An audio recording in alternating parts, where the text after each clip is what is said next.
It's been a busy week at Lakeside Quilt Making Arts, but having a sleeping dog in the middle of all of my projects going on and a nice clean studio that's decently organized now, it makes it all just absolutely perfect, to the point where you just want to pinch yourself to see if you're alive.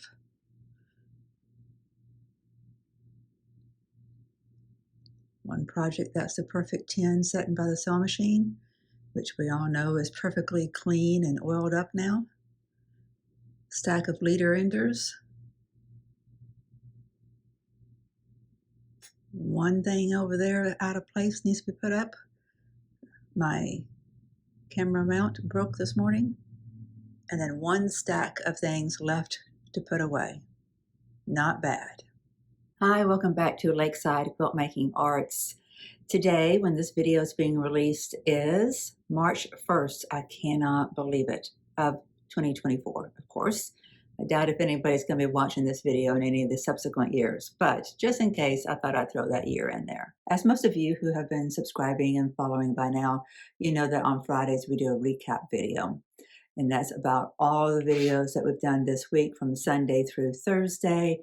And then also then we end the video with a little bit about who has been inspiring us in our quilting journey.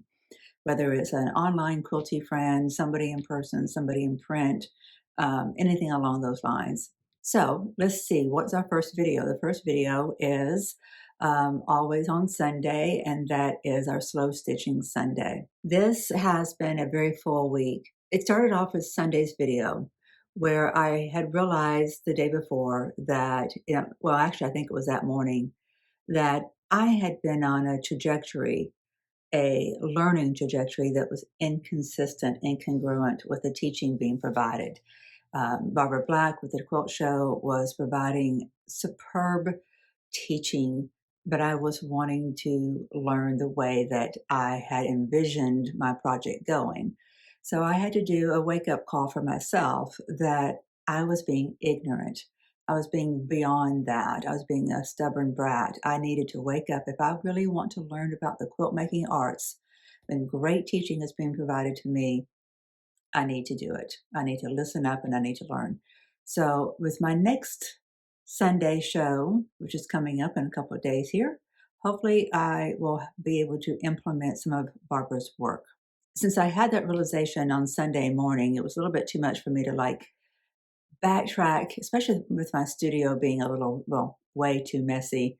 I couldn't switch gears. It just did not make sense to continue to push forward until I did a proper reset.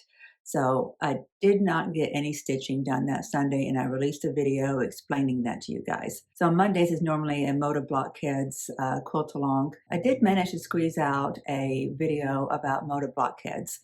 And then I realized, okay, my studio is just not helping me. I need to grab control of my studio. So we spent the next few videos about that. Normally on Tuesday is about something technical. So we released the Tuesday video about cleaning up the sewing machine and getting it oiled and, just properly taking care of your tools, right? The next day we started on the organization, the infrastructure, the organization of this room. Did 2 days of that, got the Mars quilt out of here, worked on putting up a pegboard, took the one of the design boards that had been hidden behind the one that was directly behind where you are inside the camera, and I put it up on the wall because my design board was getting crowded with all the projects. My room had shrunk because I'd had the Mars quilt in here because that was 2 large design boards, 4 by 6 feet, 2 of them side by side. And it just cut off a pathway that I always take. That's pathway into the living room that takes me into the kitchen. And when I go that path, I can see the lake, and it just brings in so much natural light. And it's just such an enjoyable path versus, and this is fine. I mean, not like I'm going through the gates of hell to go through this other path over here. It just takes me around the stairwell and into the same area. But to have two different entrances and exits really matters when you're trying to manage the flow of the room, especially when you've got a dog laying at your feet. You've got these things, two of these things that have feet that spread out. You've got another floor lamp, and then you've got a tripod with feet that spread out. It was getting a little tricky. So doing a reset, starting with Sunday's video on the slow stitching quilt shows block of the month, Jen Kingwell's block of the month, going all the way through now has really fed my heart, energized me. My space is much more conducive to being creative in and being more productive in. I bought boxes for my storage space, creative storage space underneath my table, put up that pegboard. Now I have vertical space and I have a flat surface underneath it. This afternoon, I will be going into Huntsville for physical therapy, and afterwards I'll swing by the rental and I will get, there's a wheeled cart there that's, I don't know, maybe 18 inches deep, and it has a countertop height and then 2 shelves under that, I think, if not 2, at least 1, and that will give me a replacement for my ironing board with storage. So having boxes and containers to be able to put things in when you're not working on it and then storing it out away. You know, all you experienced quilters who are doing more than one project at a time, I'm sure you figured this out early on too. And I've seen you all do it. I felt like it was a luxury thing, but it's not. It is a necessity, absolutely. I did promise everybody that I would tell you what my the rattan-looking containers that are up on my pegboard. They're from Walmart, and they're Better Homes and Gardens brand. And let's see, what is it made out of? I looked at it earlier. So the structure that gives it stability is iron. However, it's also PE, which I'm assuming is some kind of polyethyl something or another, but I don't know what that means. But it's not going to deteriorate easily. And then the ones on the left side are just pure plastic, and that's where I'm going to keep all my embroidery things. Scraps on the right side, embroidery on the left, rulers in the middle, and that's where things fall right now. And if anybody has any curiosity about any other things I bought, I will show you the containers underneath the Husky table, the new ones, and they're just like the ones I have over here. I'll show you a picture of that too, and picture in picture. They're sold at Walmart, and they are from the Mainstay brand, and they're shoe boxes. They're like $6 each. It's much more affordable than the art bands. I love the art bands. I wish I had some art bands. I do like the other. Let me show you something really quickly. Yeah, if Art Band wanted to sponsor me, I'd be all about some art bands in a heartbeat. But I will say, when I looked up art bands to try to find out more about them on social media, because I love their products, I found out that this box that I had gotten from Walmart is called Essentials. Well, on the sticker for it, it had said something along the lines, I forget now, Flambeau, I believe. And when you look up art bands, that's the company name for art bands. So this is clearly made by the same people, and it's a lot less expensive underneath this brand sold at Walmart. And this is, I forget the dimensions on this one now. We talked about it at the time that I got it. But it's quite nice, especially for traveling or being able to carry to your lap if you're working on it somewhere else. So I would like to get more this size or a little bit bigger so that you can have your bigger blocks in it without them getting folded up and wrinkled or whatever. But this was at Walmart too, and it's a decent size. This is by Sterilite. It's a 15.5 by 11.5 by 3.25 height. So it's not bad. It's got a latch on it. I do like my latches as well. Let's see, I've got a receipt in there. Yeah, so my shoe box is $5.88. Yeah, and this Sterilite box this was only $3.98. this box, a Sterilite box with a good little latch on it, nice smooth profile.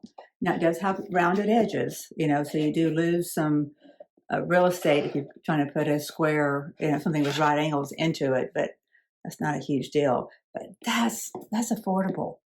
That's really affordable. There's not a handle for carrying it like you get with this other one, or you get with the art bands.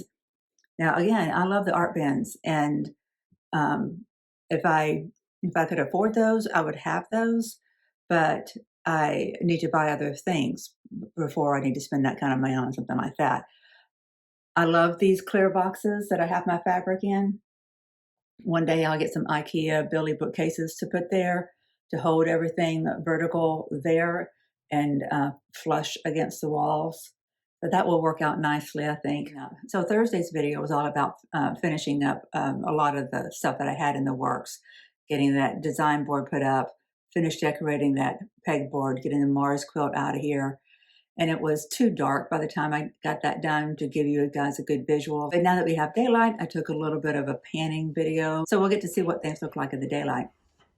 And maybe hopefully it will inspire you as well, that it makes a difference. Take time, hit pause, backtrack a little bit to create some structure, work on your organization, working on the structure of your organization. And there's never anything wrong with taking time to think things through, right? So that brings us up to today and the end of all of our videos. I'm going to talk about people. So I shared with you guys, and I think it was the Wednesday video, the comfort in the waiting video did not happen. That's when I started working on the organization of things. And I explained to you why I'm doing this channel and what my personal journey was. And I did a call out to you all as well that I'd like to hear your stories. What is it about you that is being put into all of your quilts? What motivates you, drives you, guides you? Was it what part of your life story is it that is constantly is playing like a reel inside your head? What that motivated you, formed you? I want to share those stories. Help me, reach out to me. Let's do a Zoom interview. Let's talk about the things that inspires and motivates us and gets us going, the things that makes us piece those little pieces together and look for perfection or not look for perfection, the things that motivate us to get into our studios and produce textile art, quilted objects, whatever it is that is your craft in the textile industry. I want to hear about it. Mostly I want to hear your personal story. I think others in our community, our quilting community, would like to hear that as well. So just email me, lakesidekma@gmail.com. Because honestly, I got to say, that's where my inspiration has come from this week, is from all of you. So let me know if you have a story that you'd like to share, whether it's just a snippet of it or we want to have an hour-long conversation, whatever it is. I think there's a lot of fabulous stories out there that motivates us all to do what we're doing. I had to sit down, guys. I was standing for a little bit too long. So one of the videos that I've watched this week that really stands out to me the most actually is one by the name M.A. Couture Crafting. The video I watched yesterday was about the rejects from Quiltcon. And I'm like, oh my gosh, those are rejects? I can't even imagine what it's like to be at Quiltcon in the midst of everything that beat out these quilts that I'm seeing on this video of hers. So go and check that video out. Check her out. She's done some others that I haven't watched yet. I want to wait until maybe tomorrow or Sunday when I'm sipping my tea and just soak it all in, soak in all that quilty goodness. So another video that I watched that was also about Quiltcon was the Catbird Quilts. I have got to make sure I go next year. It just enthuses me too much to watch those videos. So who else comes to mind? This week I did a lot of listening to podcasts, and then they were kind of like self-help kind of things. So I don't have as much quiltiness to be able to share with you, but I will say I'm very inspired by everybody at Quiltcon and everybody who goes to the shows and takes the time to put together a presentation to the judges and then the people who are putting on these shows. We're going to have one here locally on the 15th, I believe, 15th and 16th of this month, and I can't wait to go. I hope I don't forget. I've said before, I don't participate at the quilting guilds just because of logistics is the only reason I don't, but I plan to do more of it, especially far more of it than I did last year. I went one time last year, but I had a lot going on, as I have shared with you guys. Hopefully this year I can get to 2 or 3 or 4 of them. That would be nice.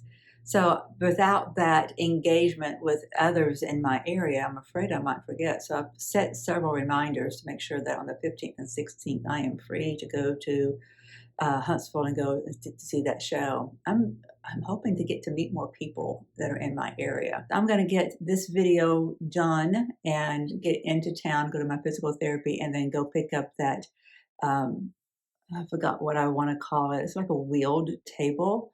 At one point, one house I lived in, I used it as a coffee bar. I think it's going to be great here. I can't wait to get this done. Cannot wait to get that done. And then my next big purchase would be the Billy bookcases to go over there. Oh, one thing at a time. So with that, I think we're going to close this video out. I really appreciate being on this journey with me, giving me some of your valuable time and spending this week with me. We're going to get back to the stitchy stuff now. You take care. I look forward to seeing you next time. Bye. Look, it is an ironing station with storage. What more can a quilter ask for? I am so excited about this table. I just can't tell you. It was heavy and hard to get out of my car and into my house, but I did it because I knew how good it was going to look and how much I was going to appreciate it being in here. This beats an ironing board any day, any day. I hope that you're doing something in your studio that makes it work better for you too. There's nothing more exciting than making our spaces become our biggest asset and our biggest tool.